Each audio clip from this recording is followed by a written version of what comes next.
अस्सलाम वालेकुम स्टूडेंट्स। अल्लाह ताला के बबरकत नाम से शुरू जो बहुत मेहरबान नहायत रहम करने वाला है। आज का हमारा लेक्चर नंबर सेकंड है गैस लॉज। ठीक है बच्चों, लेक्चर नंबर फर्स्ट में हमने सीखा कि हमारे पास जो है काइनेटिक मॉलिक्यूलर थ्योरी जो है उसके मुताबिक आपका फार्मूला था PV is equal to NRT। और जहाँ मैंने आपको बताया था N और R आपके पास जो है वो दोनों क्या है, कॉन्स्टेंट्स हैं। ठीक है, N का मतलब है मोल, ठीक है, और R का मतलब है यूनिवर्सल गैस कांस्टेंट। ठीक है, और इसकी वैल्यू थी 8.3145 जूल पर मोल पर केल्विन थी इसकी वैल्यू। ठीक है, तो ये दोनों आपके पास वैल्यूज फिक्स हैं। फिर आपके पास पीछे रह गया प्रेशर, वॉल्यूम और टेम्परेचर। अब ये तीन चीज़ों का आपस में रिलेशन जो होगा ना वो हम गैस लॉज में पढ़ेंगे। अगर आपको गैस लॉ की डेफिनेशन आ जाती है तो आपने कहना है दी लॉज वो वाले कानून दैट रिलेट जो जोड़ते हैं वेरिएबल्स के फ़ौरन बाद आपने ऐड करना है वेरिएबल्स लाइक प्रेशर की पूरी स्पेलिंग लिखनी है, pressure, volume and temperature mutually for an ideal gas are termed as gas laws. ठीक है, वो वाले लॉज जिसमें हम प्रेशर, वॉल्यूम और टेम्परेचर का आपस में तीनों का रिलेशन जो है इकट्ठा देखते हैं, वो वाले लॉज आपके गैस लॉज कहलाते हैं। ठीक है, अच्छा इसमें हम लोग करेंगे क्या कि हम तीन चीज़ें हैं। अब आपने मैथ्स में ग्राफ बनाना सीखा, दो क्वांटिटीज़ के दरमियान हम लोग ग्राफ बनाते होते हैं, तो तीसरी क्वांटिटी को हम लोग कांस्टेंट रख लेंगे। कभी हम प्रेशर को कांस्टेंट रख के देखेंगे कि क्या हमारे पास रिजल्ट आता है। मतलब प्रेशर को कांस्टेंट रखेंगे तो वॉल्यूम और टेम्परेचर का आपस में क्या इनका रिलेशन है। फिर हो सकता है एक में हमने वॉल्यूम को कांस्टेंट रखना है तो फिर पीछे प्रेशर और टेम्परेचर बचेंगे तो इन दोनों का आपस में क्या रिलेशन है। फिर एक में हम लोग टेम्परेचर को कांस्टेंट रखेंगे और देखेंगे कि प्रेशर और वॉल्यूम का आपस में क्या रिलेशन है। ठीक है, तो सबसे पहले आपका बॉयल्स लॉ है। ठीक है, अच्छा बॉयल्स लॉ जो है, हमें ये लॉ जो है एक साइंटिस्ट था रॉबर्ट बॉयल, उसने अपने नाम के साथ ही इस लॉ का नाम रखा है बॉयल्स लॉ। इसने 1662 में हमें ये लॉ दिया था। ठीक है, ये आपने डेट जो है वो ज़रूर याद रखनी है विद रिस्पेक्ट टू एमसीक्यूज में इस तरह के ही क्वेश्चन आपके पास पूछे जाते हैं। ठीक है, तो बॉयल्स लॉ ने हमें जो है प्रेशर और वॉल्यूम के दरमियान फ़र्क बताया था।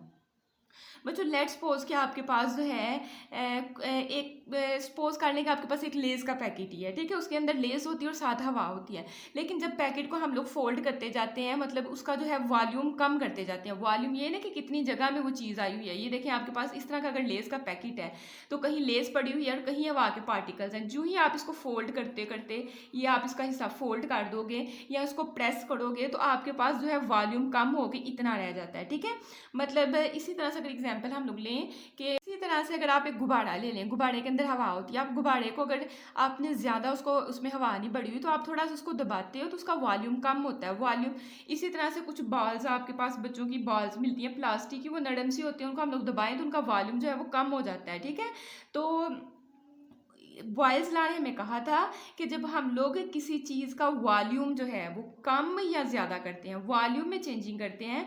अगर वॉल्यूम लेट्स सपोज कि हम लोग कम कर रहे हैं, अब कम करने का मतलब है जैसे ये गुब्बारा ही आपके पास लेट्स सपोज है तो इसमें हवा के पार्टिकल्स हैं। जो ही आप उनका वॉल्यूम कम कर दोगे तो पार्टिकल्स के प्रेशर जो है जो कि बिलून की या गुब्बारे की साइडों पे लगेगा ना, वो प्रेशर बढ़ जाता है। ठीक है, जब हम लोग किसी चीज़ का वॉल्यूम कम कर देते हैं वहाँ प्रेशर आपके पास ज़्यादा हो जाता है। ठीक है, वॉल्यूम कम करने का मतलब है कि वही चीज़ जो ज़्यादा वॉल्यूम के अंदर आई हुई थी अब उसको आपने वॉल्यूम कम करके उतनी ही चीज़ उसमें रखी है, तो फिर जाहिर है जगह जो है मॉलिक्यूल्स के दरमियान स्पेसिस कम हो जाती हैं। स्पेस कम होने की वजह से जो है वो एक दूसरे के साथ टकराते हैं, मतलब उनका प्रेशर जो है वो बढ़ जाता है। ठीक है, तो बॉयल्स लॉ ने हमें क्या स्टेटमेंट दी थी, बॉयल्स लॉ की स्टेटमेंट है it states that for a fixed mass of an ideal gas. अच्छा ये लाज आप आइडियल गैस के लिए डिस्कस करने लगे, रियल गैस के लिए नहीं करने लगे। ठीक है, कहता है फिक्स मैस आपने ले लिया एक चीज़ का, जितनी एक दफ़ा ले लिया मैस आपने कम ज़्यादा नहीं करना है। The pressure P exerted by a gas varies inversely. देखें यहाँ मैंने क्या किया था, वॉल्यूम को कम किया तो पार्टिकल्स के दरमियान स्पेसिस कम होगी, अब इनका प्रेशर बढ़ गया है। ठीक है, तो कहता है कि वॉल्यूम को जब हम कम करते हैं तो प्रेशर हमारे पास क्या हो रहा है, बढ़ रहा है। तो यही कह रहा है कि the pressure P exerted by a gas varies inversely with volume V occupied by the gas at constant temperature. जो ही देखिए ना मैंने वॉल्यूम को कम किया प्रेशर आपके पास बढ़ गया, एक चीज़ कम हो रही है दूसरी आपके पास बढ़ रही है, तो इसका मतलब इनका आपस में इनवर्स रिलेशन है। ठीक है, तो P inversely proportional to V। अब प्रेशर और वॉल्यूम के बारे में बॉयल्स लॉ ने हमें बताया था कि प्रेशर और वॉल्यूम एक दूसरे के इनवर्सली प्रोपोर्शनल है। और तीसरी टर्म फिर आपके पास टेम्परेचर बनेगी, उस टेम्परेचर को आपने क्या रखना है, कॉन्स्टेंट रखना है, ठीक है। एट कॉन्स्टेंट टेम्परेचर पे प्रेशर और वॉल्यूम एक दूसरे के इनवर्सली प्रोपोर्शनल होते हैं। जहाँ हम प्रेशर बढ़ा देते हैं, वहाँ जहाँ प्रेशर बढ़ा देते हो किसी चीज़ पे फोर्स लगा के उसका मतलब प्रेशर उस पर बढ़ा देते हो, तो वहाँ वॉल्यूम आपके पास क्या हो जाता है, कम हो जाता है। तो ये एक दूसरे के इनवर्सली प्रोपोर्शनल है। अब प्रोपोर्शनलिटी के साइन को खत्म करने के लिए इक्वल का साइन लगाया जाता है, साथ कोई ना कोई कॉन्स्टेंट लिखा जाता है। मैंने यहाँ कॉन्स्टेंट ही लिखा है, ठीक है। अब नेक्स्ट आपने क्या करना है, आपको ये तो समझ आ गया कि प्रेशर और वॉल्यूम का आपस में इन्वर्स रिलेशन है, ठीक है। अब आप नेक्स्ट स्टेप में क्या करना है, वॉल्यूम इस साइड पे डिवाइड हो रहा है, पी के साथ जाके मल्टीप्लाई हो जाएगा। तो जब वी जाके पी के साथ मल्टीप्लाई होगा तो P V is equal to constant. आपने ये वाला स्टेप जो है इस स्टेप के नीचे लिखना है, ये आर डी लिखते होते हैं दरम्यान में, ठीक है। तो यहाँ से हमें समझ आई कि जो है प्रेशर और वॉल्यूम जब आपस में मल्टीप्लाई होंगे तो इनका आंसर आपके पास एक कॉन्स्टेंट वैल्यू आएगी। तो इसका ग्राफ कैसे बनाएंगे, आपने एक ग्राफ की हेडिंग दे के इसका ग्राफ कुछ इस टाइप का आपका बनता है, ठीक है। आपके पास डिक्रीजिंग इसका कुछ ग्राफ बनता है। तो देखें आपने कहा प्रेशर और वॉल्यूम जो है ये आपके पास कांस्टेंट आएगा, तो आप इस पॉइंट पे ले लें, इस पॉइंट का नाम P1 V1 रख लेते हैं। तो P1 V1 जो है कांस्टेंट का मतलब है कि जिस मर्जी पॉइंट पे, इस पॉइंट पे ले लें, इस पॉइंट पे ले लें, इस पॉइंट पे ले लें, जिस मर्जी पॉइंट पे इन दोनों का प्रोडक्ट ले लें, आपको आंसर सेम आएगा। तो इसका मतलब है P1 V1 का आंसर बराबर आ जाएगा P2 V2 का आंसर, ये भी बराबर आ जाएगा P3 V3। जितने पॉइंट्स लेंगे इनका आंसर आपके पास क्या आएगा, सेम आएगा। तो बॉयल्स लॉ की स्टेटमेंट क्या थी कि एट कॉन्स्टेंट टेम्परेचर पे प्रेशर और वॉल्यूम एक दूसरे के इनवर्सली प्रोपोर्शनल होते हैं। अगर प्रेशर बढ़ा रहे हैं तो वॉल्यूम कम हो जाएगा, अगर वॉल्यूम बढ़ा रहे हैं तो प्रेशर आपके पास क्या हो जाएगा, कम हो जाएगा, ठीक है। उसके बाद सेकंड पे आपके पास है चार्ल्स लॉ। चार्ल्स लॉ ने क्या हमें स्टेटमेंट दी थी कि eight constant pressure, Charles law ने प्रेशर को कॉन्स्टेंट रखा और उसने देखा कि वॉल्यूम और टेम्परेचर का आपस में जो है डायरेक्ट रिलेशन है। मैं आपको अगर एक एग्जांपल दूं, आपके पास अगर गैस के मालिक्यूल्स हैं, गैस आपके पास एक जो है एक बीकर समझें, ये हमारे पास एक बीकर है, इसमें गैस के मालिक्यूल्स हैं। जो ही आप नीचे से टेम्परेचर या हीट दोगे, हीट देने से इन मालिक्यूल्स की काइनेटिक एनर्जी में इजाफा होगा। काइनेटिक एनर्जी में इजाफे की वजह से मतलब इनकी स्पीड वेलोसिटी ज़्यादा हो जाएगी, दूर दूर फैल जाते हैं, ठीक है। जितना हम लोग टेम्परेचर ज़्यादा देते हैं उतना ही वॉल्यूम बढ़ जाता है। हो सकता है ये गैस के मालिक्यूल्स पहले इतने हिस्से में आए हों, ठीक है। और जो ही हम लोग नीचे से टेम्परेचर देते जा रहे हैं, टेम्परेचर हीट देते जा रहे हैं, उस वजह से ये जो है मालिक्यूल्स एक्सपैंड होके तो ऊपर चले जाते हैं। जैसे लेट्स सपोज कि आप देगची में पानी गर्म करते हैं, तो एक खास टेम्परेचर के बाद जो है पानी के मालिक्यूल्स पहले देगची में इतने इतने होते हैं, उसके बाद उसके ढक्कन के साथ जो है उनके मालिक्यूल्स एवेपोरेट होकर ऊपर गए होते हैं, मतलब वॉल्यूम में इजाफा हो जाता है। तो टेम्परेचर चार्ल्स लॉ ने हमें कहा था कि कांस्टेंट प्रेशर पे आप जितना टेम्परेचर बढ़ाओगे उतना वॉल्यूम बढ़ेगा, ये जितना टेम्परेचर कम करोगे उतना वॉल्यूम कम होगा। इन दोनों का आपस में डायरेक्ट रिलेशन है, ठीक है। अच्छा, चार्ल्स भी साइंसदान का नाम था, उसने हमें वॉल्यूम और टेम्परेचर का आपस में रिलेशन दिया था, ठीक है। मैथ्स इसने भी कहा था कांस्टेंट आपने रखना है, और ये लॉ इसने जो है 1870 में दिया था, ठीक है। और कहता है इट स्टेट्स दैट, इसकी स्टेटमेंट यहाँ से आप चार्ल्स लॉ की हेडिंग पहले लिखेंगे, उसके बाद स्टेटमेंट की हेडिंग लिख के यहाँ से लेके यहाँ तक आप सारा लिखेंगे। It states that the volume of given mass of gas at constant pressure is directly proportional to the absolute temperature. जितना टेम्परेचर किसी चीज़ का बढ़ाता जाओगे उतना आपको वॉल्यूम बढ़ाने की ज़रूरत है, उतना ही वॉल्यूम आपको बढ़ाना पड़ेगा, ठीक है।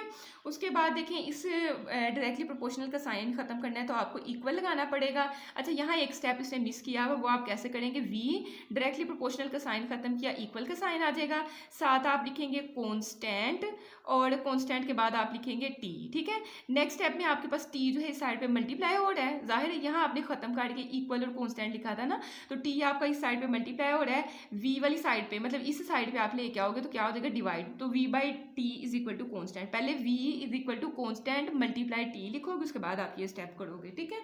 तो यहाँ से हमें समझ आई वॉल्यूम और टेम्परेचर की जो रेशियो होती है वो कॉन्स्टेंट आपको आंसर देगी। तो इसका ग्राफ आपके पास कुछ इस तरह से बनेगा। देखिए ना, हमने कहा ये दोनों एक दूसरे के डायरेक्टली प्रोपोर्शनल है, पहली स्टेटमेंट से पता चल गया वॉल्यूम और टेम्परेचर आपस में इनका डायरेक्ट रिलेशन है, एक चीज़ बढ़ाओगे दूसरी बढ़ती जाएगी, जितना टेम्परेचर बढ़ाते जाओगे उतना वॉल्यूम बढ़ता जाएगा। तो ये इनके लिए आपके पास एक स्ट्रेट लाइन आपके पास रिजल्ट आएगा, यहाँ कुछ नेगेटिव वैल्यूज ले रहा है, यहाँ कुछ आपके पास पॉजिटिव वैल्यूज ले रहा है, ठीक है। अगर आप इस तरह करें तो आप यहाँ से डायरेक्ट जो है बना सकते हो कि जितना आप टेम्परेचर बढ़ाओगे या जितना वॉल्यूम बढ़ाओगे उतना टेम्परेचर आपके पास बढ़ जाएगा, ठीक है। तो यहाँ भी किसी दो पॉइंट्स के लिए आप V1/T1 का आंसर जो है बराबर आएगा V2T2 के आंसर, मतलब दोनों के आंसर्स आपके पास सेम आएंगे, क्योंकि V बराबर है V/T का आंसर कॉन्स्टेंट है, तो जितने मर्जी पॉइंट्स पे ले लो सबका आंसर जो है सेम आएगा। तो 2 पॉइंट्स के लिए उसने बता दिया कि इनका आंसर आपके पास सेम आएगा। उसके बाद थर्ड आपके पास है जोसेफ लुजक्स लॉ। जोसेफ भी आपके पास एक जो है साइंसदान था, उसने हमें क्या बताया था कि उसने वॉल्यूम को कॉन्स्टेंट रख के हमें बताया था प्रेशर और टेम्परेचर एक दूसरे के क्या होंगे, डायरेक्टली प्रोपोर्शनल होंगे। लेट्स सपोज आपके पास प्रेशर कुकर है, तो उसमें हम लोग क्या करते हैं, वॉल्यूम प्रेशर कुकर का जो है वो आपके पास एक सॉलिड सब्सटेंस है, वो फिक्स होता है।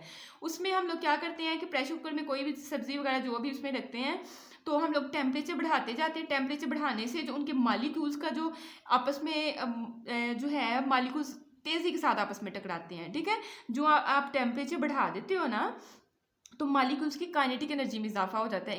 काइनेटिक एनर्जी में इजाफा होने की वजह से वो मॉलिक्यूल तेज़ी के साथ एक दूसरे के साथ टकराते हैं, मतलब उनका प्रेशर बढ़ जाता है, ठीक है। तो टेम्परेचर बढ़ाने से प्रेशर आपका बढ़ जाएगा, ठीक है। तो इसने हमें स्टेटमेंट में क्या कहा था, it states that for a fixed mass तीनों में आपने फिक्स रखना है, of an ideal gas the pressure exerted by a gas varies directly. यही मैंने आपको बताया ना, प्रेशर और टेम्परेचर का भी आपस में क्या है, डायरेक्ट रिलेशन है, ठीक है। तो कहता है varies directly with absolute temperature of the gas at constant volume. Next आपने क्या करना है, प्रोपोर्शनलिटी के साइन को खत्म करना है, इक्वल लगाना है और कांस्टेंट लिखना है, और ये टी जो है इस साइड पे मल्टीप्लाई और अगले स्टेप में पी के नीचे टी आ जाएगा, तो P/T आपके पास क्या आ जाएगा, कांस्टेंट। अब इसका ग्राफ भी सेम कुछ हम इस तरह से शो करवाया है, एक इस पॉइंट पे, एक इस इनिशियल और फाइनल पॉइंट पे, ठीक है। तो आप जिस इनिशियल पॉइंट पे P1/T1 का आंसर, क्योंकि P/T जनरल तो हमें पता है कि हर एक के लिए आपके पास आंसर जो है कांस्टेंट आएगा, इसका जो आंसर आएगा और जो इसका आंसर आएगा दोनों जो है आपके पास है बराबर होंगे, ठीक है। नेक्स्ट लास्ट पे हमें एक छोटा सा उसने कॉन्सेप्ट दिया थर्मल इक्विलिब्रियम में। बच्चों देखिए, जब दो बॉडीज कांटेक्ट में आती हैं, एक बॉडी अगर आपके पास हॉट हो एक कूल्ड हो, तो हॉट बॉडी क्या करती है, अपना टेम्परेचर जो है कूल्ड बॉडी को शिफ्ट करती है, और जब दोनों का टेम्परेचर बैलेंस हो जाता है ना, तो जो बैलेंस टेम्परेचर होता है उसको हम लोग कहते हैं थर्मल इक्विलिब्रियम की स्टेट है, ठीक है। तो इसमें हम एग्जांपल दे रहे हैं सबसे पहले।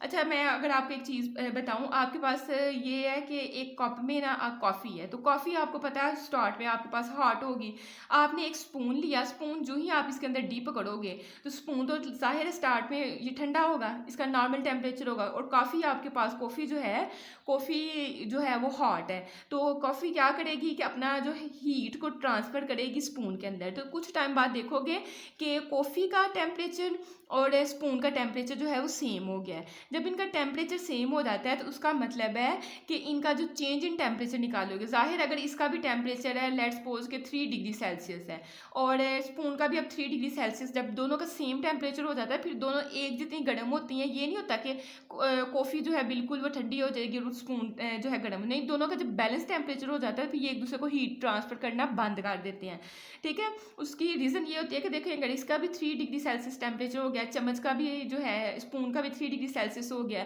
डायरेक्शन इनकी ऑपोजिट होती है, या इनका चेंज इन जो है आप हीट निकाल लें, हीट जो ट्रांसफर हुई है वो फाइनल माइनस इनिशियल 3 में से 3 माइनस करेंगे तो 0 डिग्री सेल्सियस, मतलब कि इसके रिजल्ट में कोई भी हीट ट्रांसफ़र नहीं होती। जब इनकी जब कॉन्टैक्ट में बॉडीज़ आती हैं तो हीट जब ये ट्रांसफ़र कर लेती हैं तो इनका इफेक्ट जो है फर्दर जो है मज़ीद हीट ट्रांसफ़र करना ये बंद कर देती हैं। इसकी रीज़न ये होती है कि जो चेंज इन टेम्परेचर जो है या ड्राइविंग फोर्स होती है वो आपके पास 0 हो जाती है। तो कहते हैं when two bodies are at same temperature, जब दो बॉडीज़ का सेम टेम्परेचर हो जाता है, दी थर्मल एनर्जी, थर्मल होता है हीट की वजह से जो एनर्जी होती है, कहते हैं दी thermal energy of each body is equal. जब ज़ाहिर टेम्परेचर बराबर हो जाएगा तो हीट की वजह से जो इनकी एनर्जी है वो सेम हो जाएगी। इसके कहते हैं एज अ रिजल्ट नतीजे के तौर पर there is no driving force. Driving force मतलब कि हीट ट्रांसफ़र जो करने की फोर्स है बिटवीन देम, कहता है कि इन दोनों के दरमियान जो है हीट ट्रांसफ़र करने की फोर्स जो है, ये ड्राइविंग फोर्स जो होती है वो क्या हो जाती है, ख़त्म हो जाती है। एंड दस they remain in thermal equilibrium, और दोनों जो है इक्विलिब्रियम की हालत में आ जाते हैं, दोनों का टेम्परेचर जो है सेम हो जाता है। अगर उसके बाद इनका टेम्परेचर जब ठंडी हो जाएंगी तो दोनों सेम टाइम में ठंडी होंगी, ठीक है। एग्जाम्पल में वही कॉफ़ी की एग्जाम्पल स्टेप्स बना के दे रहे हैं। इनिशियली स्टार्ट में जो है कॉफ़ी जो है हॉट होती है, गर्म होती है स्पून के मुकाबले में, फिर ओवर टाइम के साथ जो है heat flows from the coffee to the spoon spoon coffee से जो है हीट स्पून की तरफ ट्रांसफ़र हो जाती है। इवेंचुअली नतीजे आखिरकार जो है the coffee and spoon reach at the same temperature, दोनों का टेम्परेचर सेम हो जाता है। तो कहते हैं थर्मल इक्विलिब्रियम इज अचीव्ड, जब दोनों का टेम्परेचर सेम हो जाएगा तो उस स्टेट को हम लोग कहते हैं ये थर्मल इक्विलिब्रियम की स्टेटमेंट है। कहते हैं कि there is no net heat flow between the coffee and spoon. इस जब दोनों का टेम्परेचर सेम हो जाता है फिर कोई हीट ना स्पून की तरफ जाती है ना स्पून से कॉफ़ी की तरफ आती है। अगर ऐसा होता हो तो फिर कभी कॉफ़ी गर्म हो कभी स्पून आपका गर्म हो, ऐसा नहीं होता है। And they are said to be in thermal equilibrium, और इस हालत को हम लोग कहेंगे कि ये थर्मल इक्विलिब्रियम की हालत है। तो आई होप कि आपको लेक्चर की समझ आई होगी। कि समझ आई है तो वीडियो को लाइक करें, चैनल को सब्सक्राइब करें, दोस्तों के साथ शेयर करें। अल्लाह हाफिज़।